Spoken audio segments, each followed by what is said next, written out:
right, well, hi everybody, and welcome to the Band with Kaleidoscope Ears podcast, where a splendid time is guaranteed for all. And of course, with me again is my co-host, James Corbett. Thanks for joining me tonight, James. Mr. Caggiano, thank you for inviting me. Maestro, right? Uh, Yes.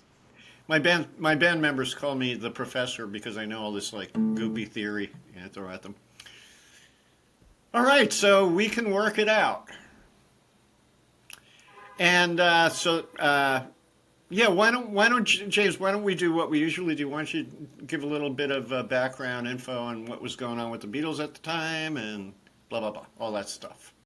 Sure. Well, I thought today I would take it from Mr. Ian MacDonald, writing Revolution in the Head, because he does those kind of deep dives on the recording and the musicality of these songs. And he notes that this was recorded on the 20th/29th of October 1965. So during the same sessions that produced the Rubber Soul album, or around that time anyway. And he notes that this song was the result of, by far, the largest amount of studio time devoted to a Beatles track thus far. Do you want to venture to guess how many hours of recording? I think I read that too off of the Beatles Bible. I think it was 15 hours of Ian MacDonald says 11. At any rate, 11 hours for a yeah single song. for Imagine one that. song. Woo. Yeah. Yeah. He goes on to talk about how this is a classic instance of Lennon and McCartney collaboration. McCartney wrote the words and music to the 8-bar verse/chorus, and Lennon the words and music to the 16-bar middle. And he notes, interestingly, I never really thought about this, but I guess it is true. Based on McCartney's often fractious relationship with Jane Asher, the song unburdens itself with vivid urgency. And he goes on to say that this is McCartney at his most Lennonish, at least Oh, lyrically, right? As a I sort have of something to direct say about that. Yeah, yeah. Okay, and cool. first Yeah, person, right? And yeah, so yeah. I'd never really thought about that, but yes, this is kind of more. This is what McCartney would sound like if he was Lennon, I guess. Something along those lines. Anyway, and then Ian MacDonald goes on to talk about how, well, various parts of the musicality that I'm sure you will get into, and Lennon's one of his cleverest middle eights, shifting focus from McCartney's concrete reality to a philosophical perspective in B minor, etc., etc., and produced with restraint despite the 12 hours spent on it. Now it's 12. We Can Work It Out is an understandable favorite of its authors, who met more closely in a single song only in their masterpiece, A Day in the Life. An inevitable number one on both sides of the Atlantic, it became the Beatles' fastest-selling single since Can't Buy Me Love, their previous McCartney-led A-side in Britain. Despite his last-ditch attempt at promoting Day Tripper to the A-side, Lennon must have sensed that his era of dominance over the band's output, begun with You Can't Do That, was over. From now on, his partner would be in the ascendant, not only as a songwriter, but also as instrumentalist, arranger, producer, and de facto musical director of the Beatles. And that's a very Ian MacDonald way of putting it, but I'm Yeah. not sure how far off the mark he is there. Yeah, he makes some good points actually. You know what you know that analogy I've made where like when you look at the beginning of the Beatles, the ascendancy was with John and Paul was down here, and then as they progressed, they eventually met in the middle, you know. And that's why I love this period so much because it's kind of a happy Beatles period. You could even see in the video, promotional video, that they're really having a ball. They're having a great time. And even the snarky George Harrison loved these sessions along with the Revolver sessions. So one of the reasons I love this particular period, it was I love seeing like it's a sentimental thing with me, but when I see the Beatles happy, it makes me feel happy. And when you watch the videos from this period, they are having a ball. I'll talk about a promotional video for a second. Well, you know, before I go into this, what I'd like to do is pay mention, pardon me, pay mention of the loss of Brian Wilson recently, a few days ago. It really saddened me, and I have to say, the only time I shed a tear for a fallen rock star was when Lennon died. Like I really, literally cried.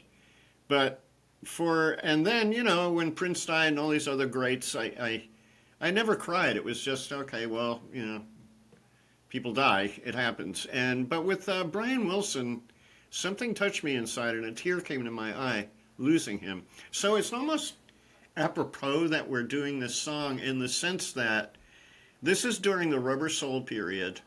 It's a pivotal period for the Beatles, and it kind of changed everything about Brian Wilson's approach. And this is the album that inspired Pet Sounds. And in fact, I remember when I was researching this song, I just listened to it, watched the video, and I'm thinking, oh, this has to be on the Rubber Soul album. And then I looked it up, and it was a single, right? But it was during the Rubber Soul sessions, and you could hear the vibe. You could just hear the Rubber Soul sound. It's really wild. Not to mention, like in the video, one of the videos is black and white, and I have a special, it's funny, like you get the younger people, and if they know Beatles, basically it's that colorful period, like psychedelic on, so they're always like associated with lots of colors, right? And I love the black and white Beatles. I love seeing the Beatles in black and white. There's something so iconic about seeing those, the four mop tops, in black and white. For the We Can Work It Out video, they were all wearing black, I think, turtleneck sweaters, and it was really perfect. It just classic Beatles. But there were 3 promotional videos made, and I couldn't find this one, but it's mentioned on the Beatles Bible that there was one where it opened up with a sunflower. You must have seen the photo of a sunflower over John's eye. Have you seen that? That's almost an iconic photo. Yeah, I think And I have. anyway, I couldn't find the video, but it just got me thinking, was this kind of like a precursor to flower power? Like, was this the first reference to a flower of that generation that brought on the whole flower power movement that was happening at the time? And by the way, too, if you watch the video, go ahead and watch it. I'm going to link it in the show notes, but John looks stoned. He really does look stoned in this thing. And, Ringo claimed that they never really got high during recording sessions. I mostly believe that, but this was like, it was a joke to them. They're lip syncing this song. Promotional video sessions are a different thing, right? Right, exactly. So they probably, felt like they had the right to show up high if they wanted to. But yeah, love those Beatles. Anyway, terrible loss. Brian Wilson, what a genius. And I commented on Facebook about losing him. He was the guy. I posted the song God Only Knows, and I said Paul McCartney thought this was the world's most beautiful love song. And I said that, Brian was the guy. Had he not been competing with the Beatles, they might have fallen slightly short of their mark. They would have still been great, but because of the competition they had with him, they became greater.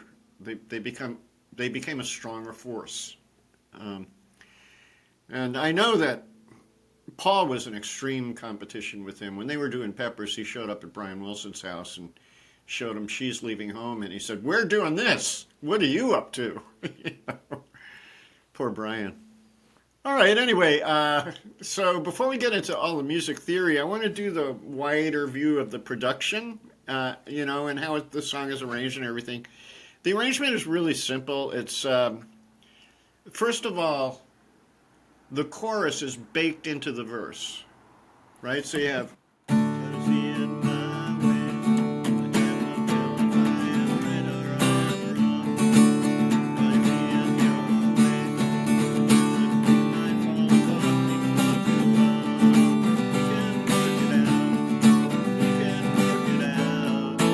So that we can work it out is actually part of that verse. It sounds like a separate entity, but you can't have it without the verse. It can't be disconnected from it. It needs to be there.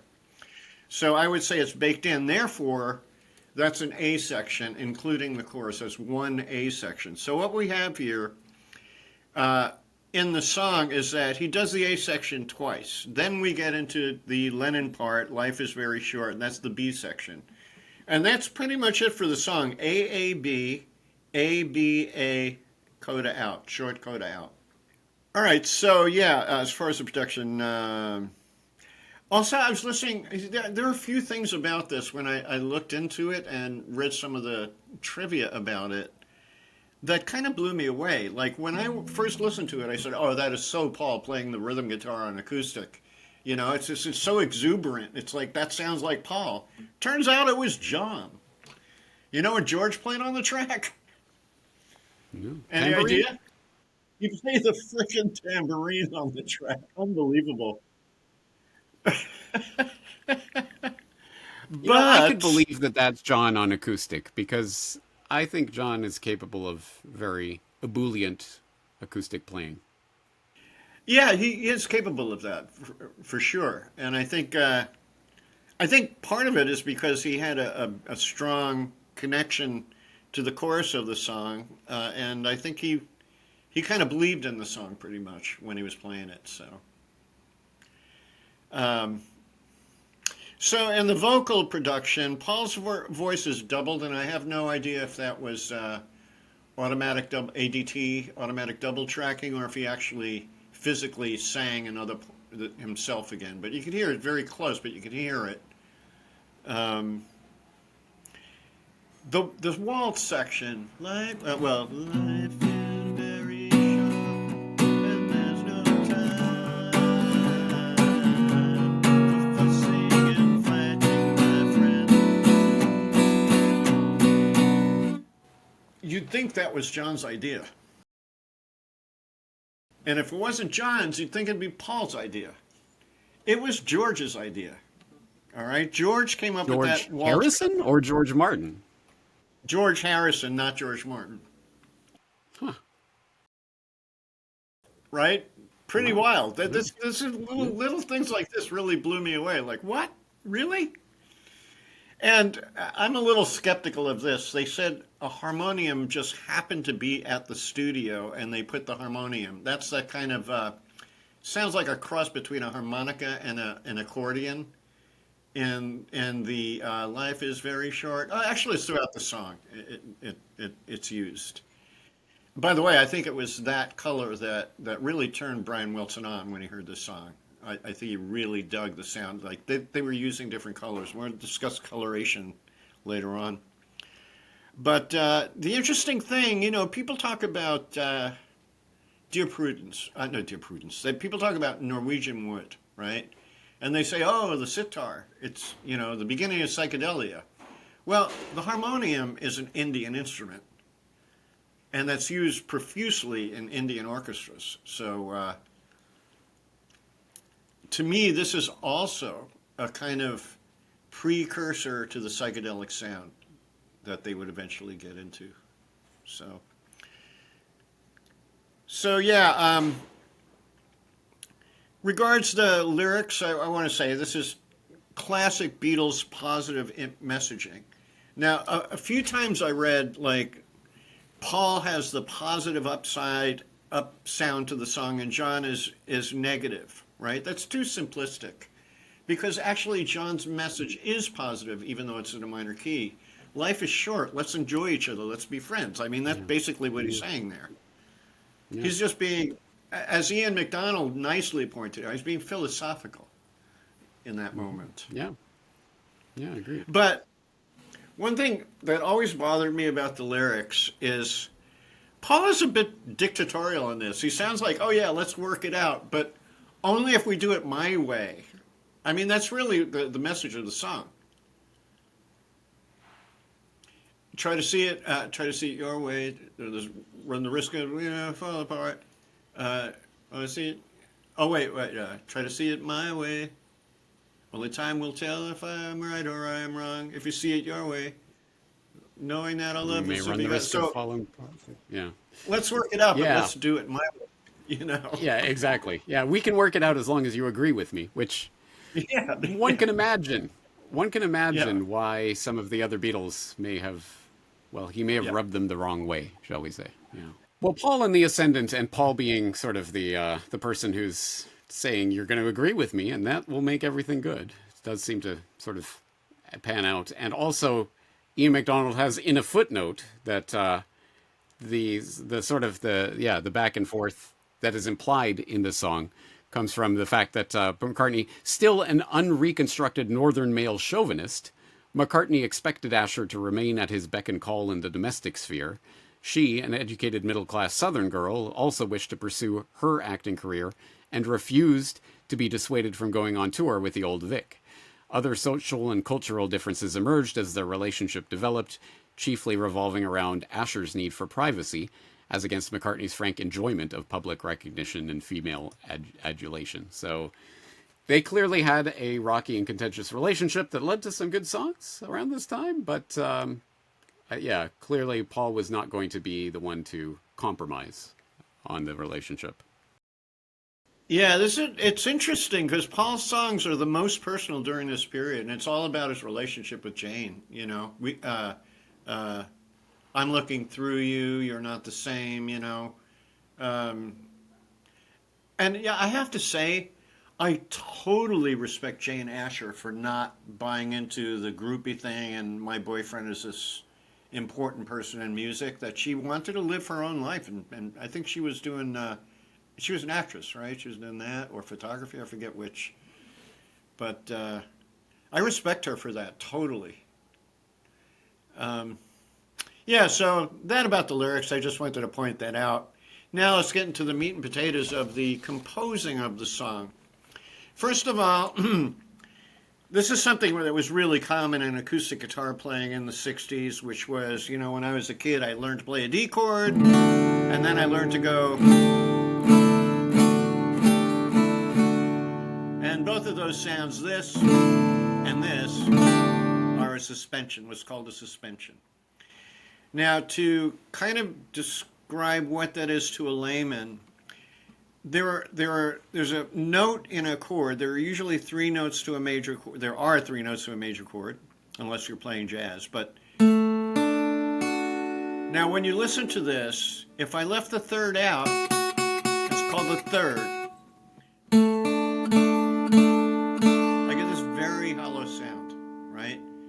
I always say the third is the solo of the chord because if I put it here, I get a happy chord. If I put it here, I get a sad chord. But when it's suspended, we don't know which it's going to go to, right?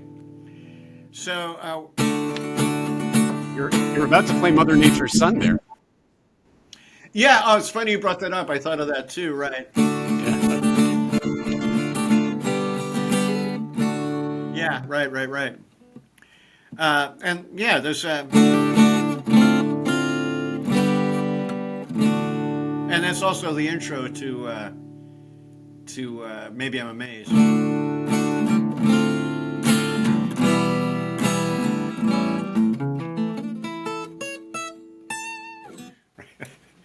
All right.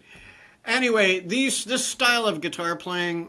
First of all, I remember some critics back in the day called this record "Rubber Soul," which the song was produced during, was the Beatles folk record. That they were not being rockers anymore; they were being folk artists, which I that always I don't know, that bothered me. The Beatles weren't folk artists; they were influenced by folk artists like Bob Dylan, and believe it or not, even though you can't really outwardly hear it, I feel this song is highly influenced by Bob Dylan because of the acoustic guitar nature of it. If I just play the acoustic guitar part, imagine Bob Dylan having written a song based on this.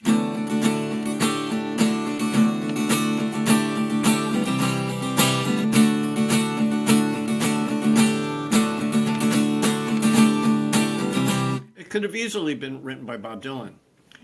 Um, and in fact, I think that's what hipped the Beatles to what's called the Mixolydian chord progression.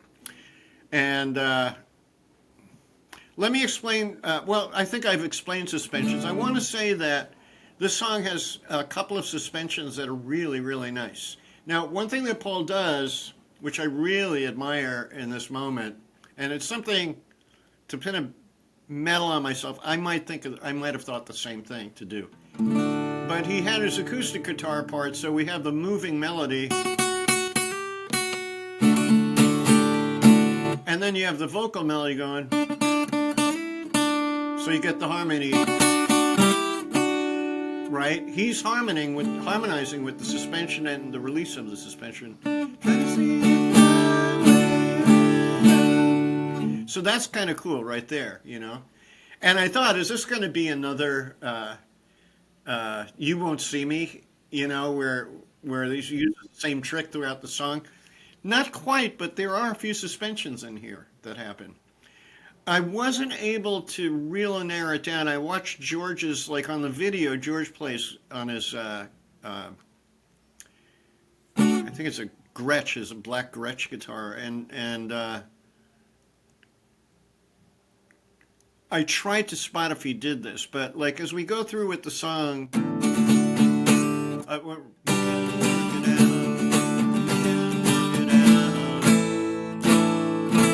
that's another suspension on the 5 chord, the A chord.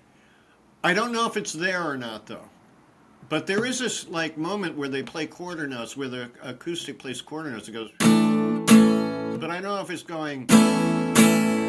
But it'd be more likely that it would go, right? So, yeah. Now, the other suspension comes up in the Lennon section. Life is very short and there's no time for fussy. Right there, and it's a beautiful suspension too. It's really lovely. I think the Mamas and the Papas molded some of their sound off of suspensions like this. Very short, and there's no time for seeing and fighting, my friend. All right, now getting to that, we have.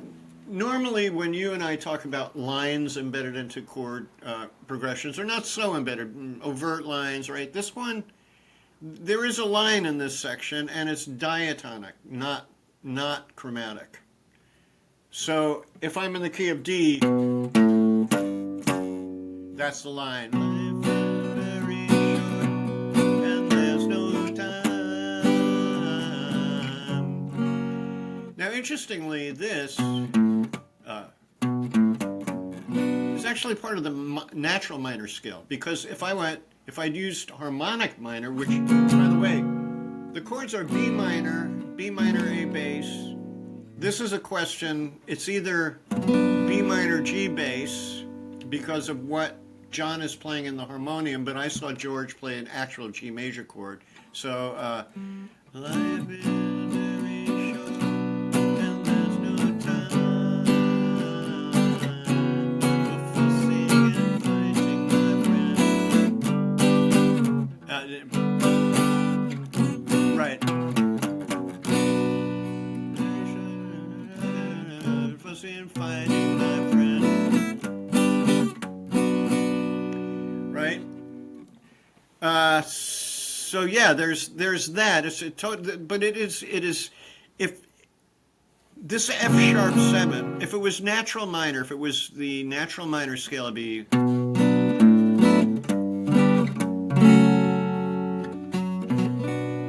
right. But we have an F sharp 7, which means the scale contains now a G sharp, an A sharp note, right? So if I did that line according to harmonic minor, which that F sharp is saying, A sharp.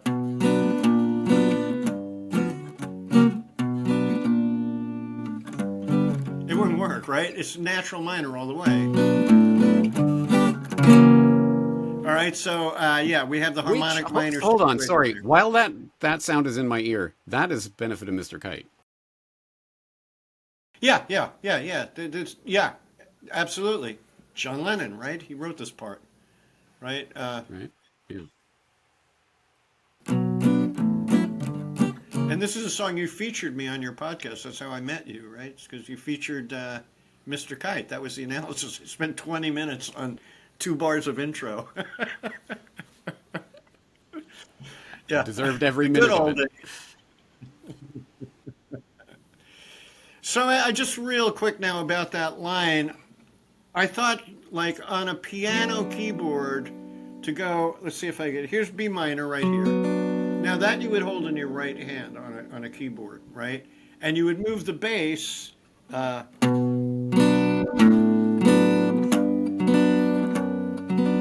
like that. So this chord would stay the same. So I figured that would make this moment G major 7. But I'm not quite hearing that. So I don't know exactly what's going on. And I look closely at George. He plays a G major. He goes.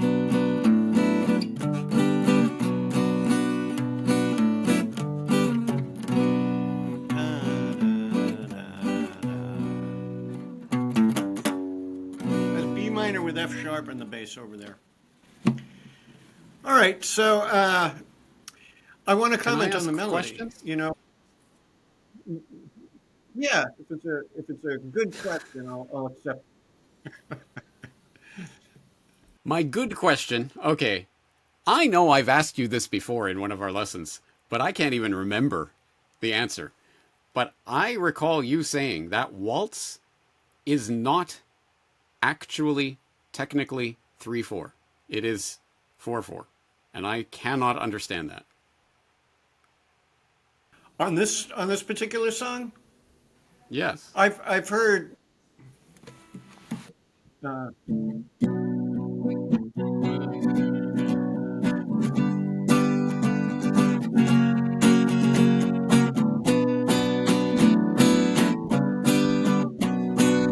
yeah, I could dot one. All right, 1, 2, 3, 4. Dot. So this is relative versus parallel in rhythm. If it was relative, it would be 3/4. They would be jumping from 4/4 to 3/4. If it's parallel, they're forcing triplets on 4/4, which you can hear. But however, I'd be more inclined to say now that they're literally switching to 3/4 time. I might have said that in the past, but after close listening, everybody is playing in. Like if it was really that, Ringo would have harped on the bass drum. Dot, and it doesn't happen. He's playing a waltz too. I got to double check that, but I'm pretty sure he's playing the Yeah, I waltz. think you're right. Yeah. Because they're Yeah. all in on it. Yeah. Yeah. So yeah. So that now. One other thing I want to point out about this 3/4 is when we get to the final verse, it never gets to the chorus part of the verse. So it's oh, maybe it does.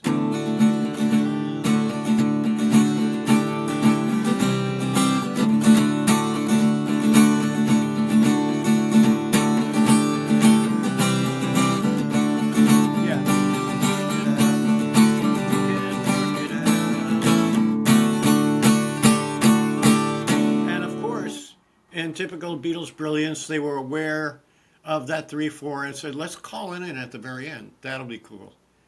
I mean, when you think of a detail like that, they're thinking. They're on their feet going, like, what can we do for this ending that'll make it interesting? Oh, let's call in the 3/4 part. So now the chords, it's interesting. I thought about it. I might have played it this way when I was a kid. I try to see it my way.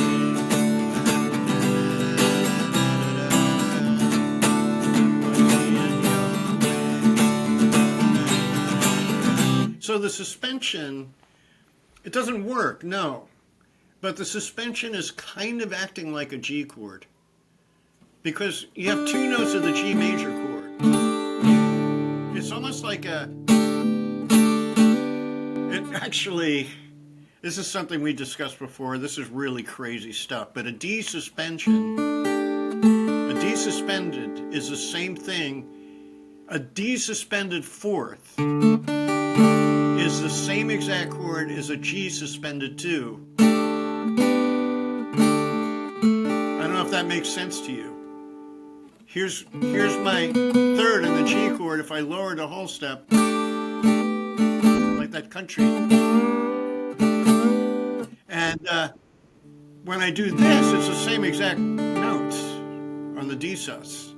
Now this note is a suspension resolving, and the G, this note is a suspension. Crazy. I once figured that out right there during a lesson we were having one time. I remember that. It's like, oh, wow, that's wild. This is why I love teaching, because I always learn, you know. You're welcome. Yeah, I should be paying all my students. Now, let's talk. Well, while we're on the chords, just let me get one more thing, okay?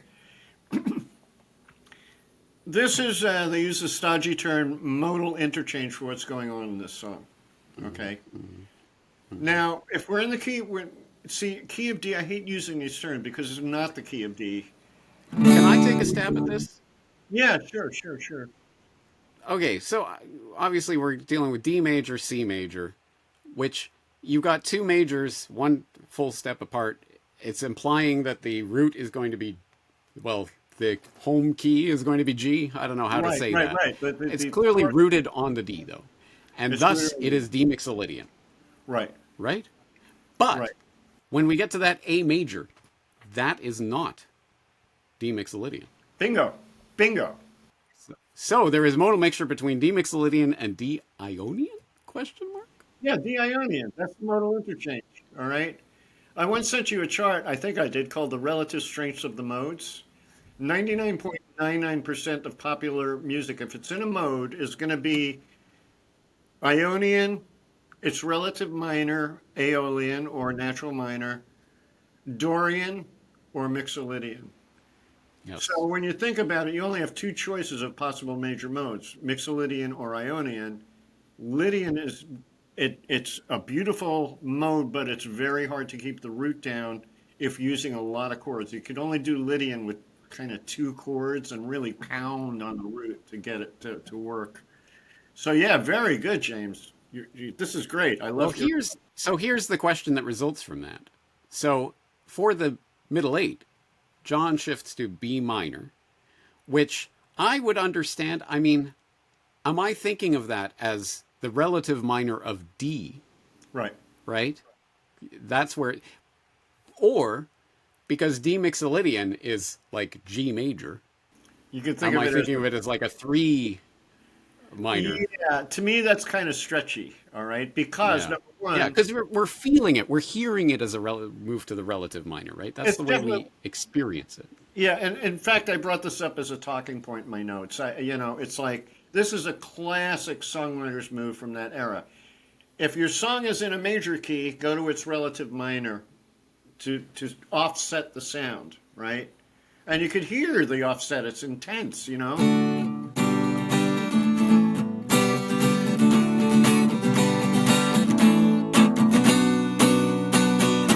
It's very, very, it's like, oh, now we're not so happy anymore, right? But the reason why, it's interesting thinking you're doing, it's almost dangerous because in terms of like a lot of my theory students, it's almost dangerous because they have a tendency to overthink and they think past the actual answer. So you might have said to me, well, Vinny, that B minor is actually the 3 of G major. Well, first of all, the 3 chord sits on a weak mode. It sits on the Phrygian mode, which is very weak rooted. Yeah. Right. Yeah. Right. So it's unlikely that you would root so strongly on that B minor chord. But here's the way I think about it then.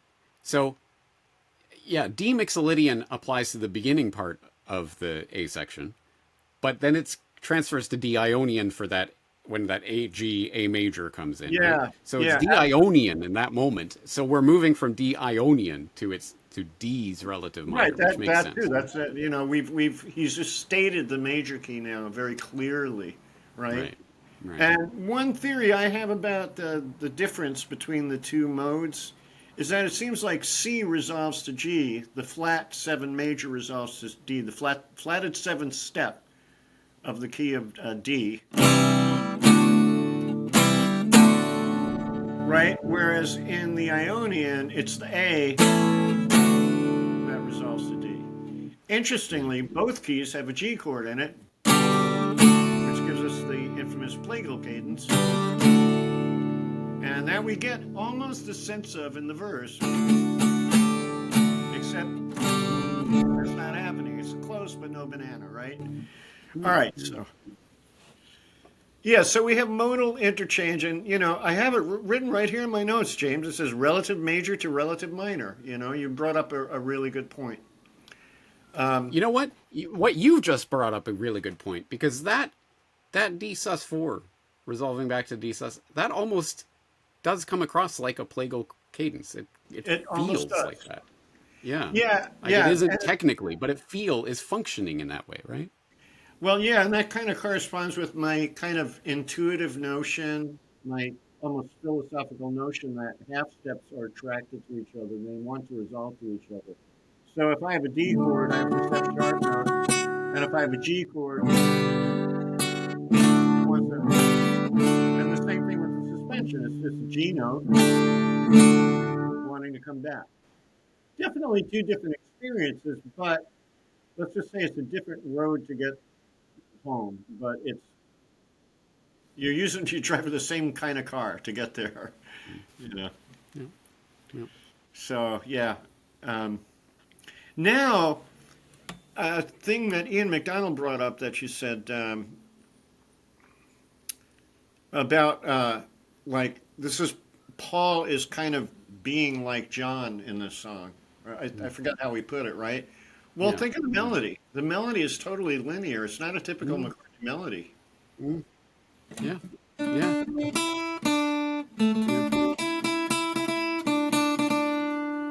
Not much of that.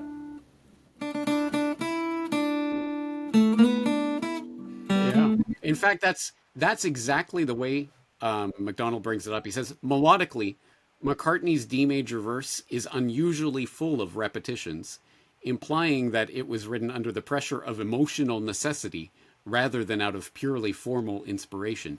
With its tense Wow. suspensions and irregular phrase lengths, it shows him as at his most Leninish, directly expressing the forcefulness of his lyric. Wow, how brilliant. What a brilliant observation that is. Ian McDonald has to be a Brit. They're always so much smarter than Americans. Yeah. Yeah. Yeah, absolutely true. Now, remember, well, we've brought this up a couple of times now, but you brought up the great, great question. When you hear a melody that's harmonized, how can you sort out which is the original melody and which is the harmony? Now, let's go to the bridge. Let's go to the right. This is John's part.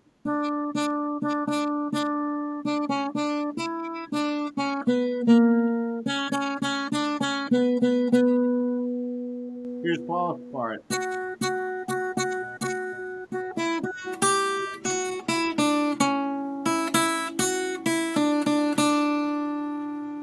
What do you think?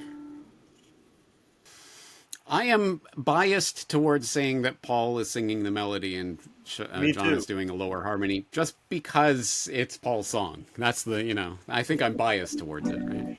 I can picture John going to Paul and saying, I got this middle section. I have always thought that it's a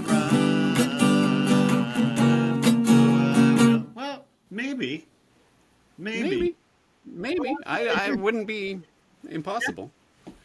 Well, one thing I did when I broke it down and I harmonized the two on guitar, I realized this is a gorgeous melody. This is a beautiful melody. And when we separate out the parts like that, it doesn't really bring out the depth of the melody. Now, so here again, I'm going to separate the parts.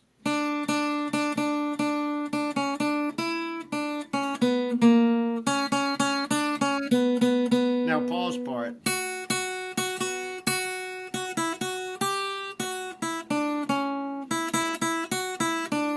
Now, listen to them together, if I have this memorized correctly.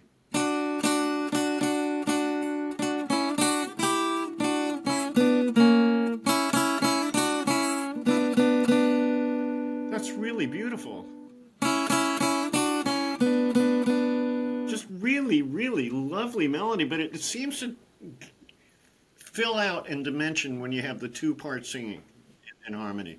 And by the way, the harmony is simple thirds. There's no kind of crazy weird Beatles things that they do sometimes with harmonies. It's just parallel thirds all the way through.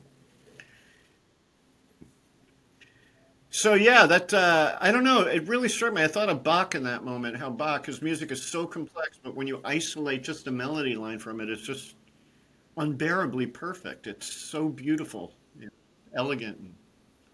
But yeah, it does seem to add up to more than the sum of the parts. I would totally agree, especially in the case of the Beatles.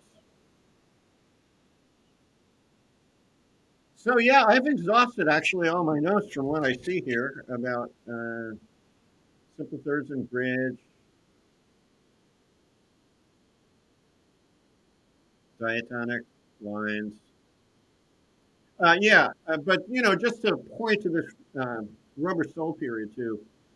Um, just by virtue of the fact that they're using a lot of acoustic guitar on their songs there, to me suggests not that they're going folk, but that they're influenced by Dylan. Yeah. And when Yep. Dylan dismayed his fans by going electric, that probably encouraged the Beatles. Well, let's jump back on the electrics. They were just copying Bob the whole time. All right. You know what? I it's interesting. In the course of this conversation, I think I've completely flipped and now see the exact opposite of what I used to see. Because I used to be like everyone else. Oh, this is the perfect Paul John song. Paul with the peppy, upbeat, verse, and John with a dark middle eight, talking about death. But actually, you point out not only, yeah, John, in fact, in a way, it's kind of the not optimistic, but the bright side of the, hey, life's too short for this. Let's get along.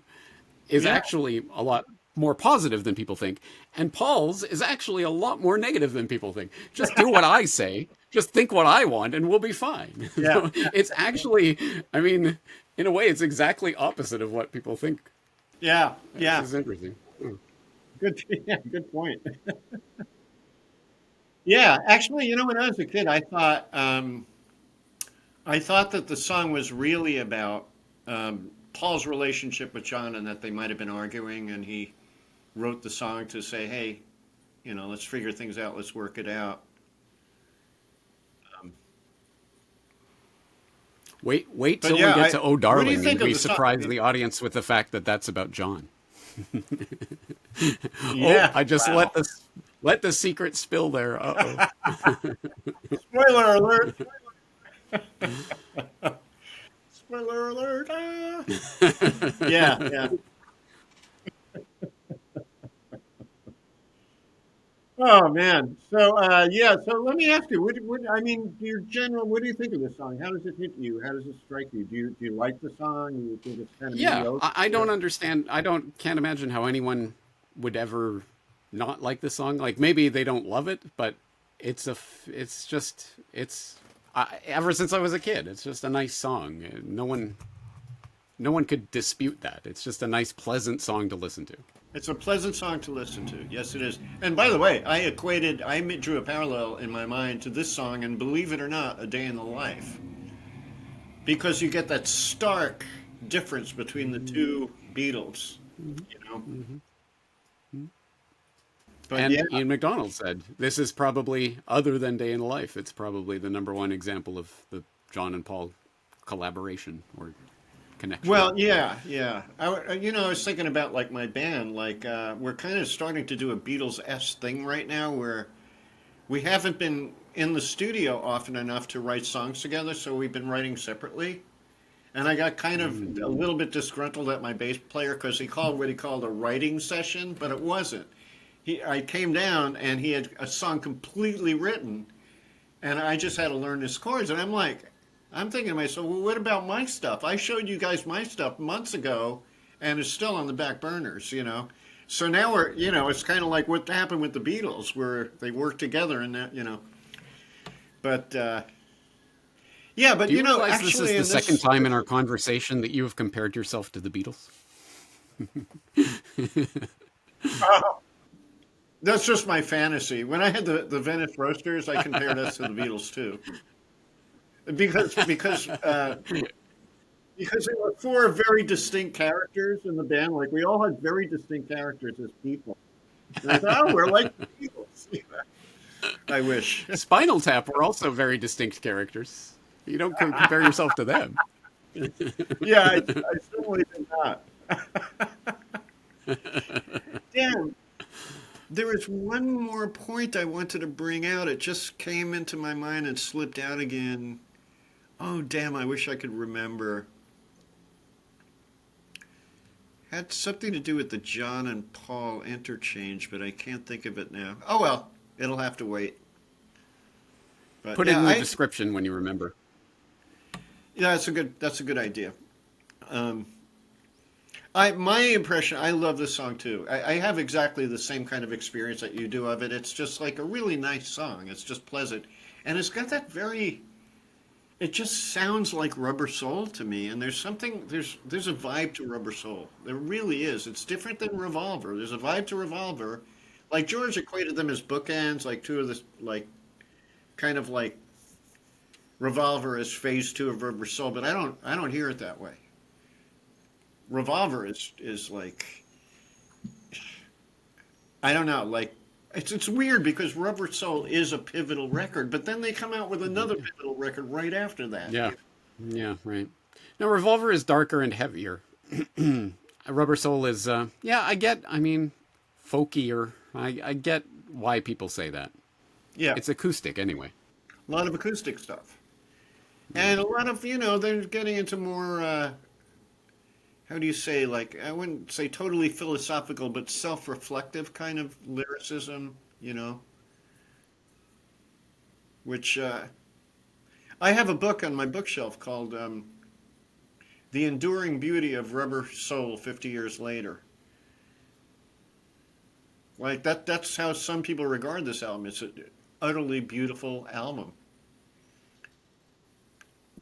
For me, it doesn't strike me as utterly beautiful, but it does strike me as having a beautiful vibe somehow, and I can't quite put my finger on it. There's a Yeah. vibration to this record that I absolutely love. It just feels It good. has that Beatles joie de vivre, joy, whatever, that's Yep. ineffable and undefinable. And I would recommend anybody that's listening to this that you should. I'm going to post the link to the promotional video. It's really worth watching because this always made me happy to see the Beatles happy. Because as I was growing up, when the White Album came out, I was really sensitive, and I'm like, these guys are bickering with it. They're not having fun anymore. I can tell, you know. But on Revolver, Rubber Soul, they're having fun. They're really enjoying themselves. I mean, think about it. George claiming that he had a lot of fun making these records, and he plays the frickin' tambourine on this song, Yeah, yeah, right? Yeah. yeah. Yeah. Okay. So I hit on all the nerdy stuff I could hit on with this. So I think we're good. Under an hour too. So Wow, yeah, almost a record. All right. I think. All right. Well, let me just say good night to all your listeners, or good day, whichever it may be for you. Again, James, thanks for joining me. And happy Father's Day. We just passed Father's Day the other day. I don't know if you celebrate that in Japan. We do, actually. And Oh, happy great. Father's Day right back at you. Thank you. Thank you. I heard from my daughter, and I was very, very happy to hear from her. So, all you dads out there, have a happy belated Father's Day, and we'll see you all next time around. Take care and good night.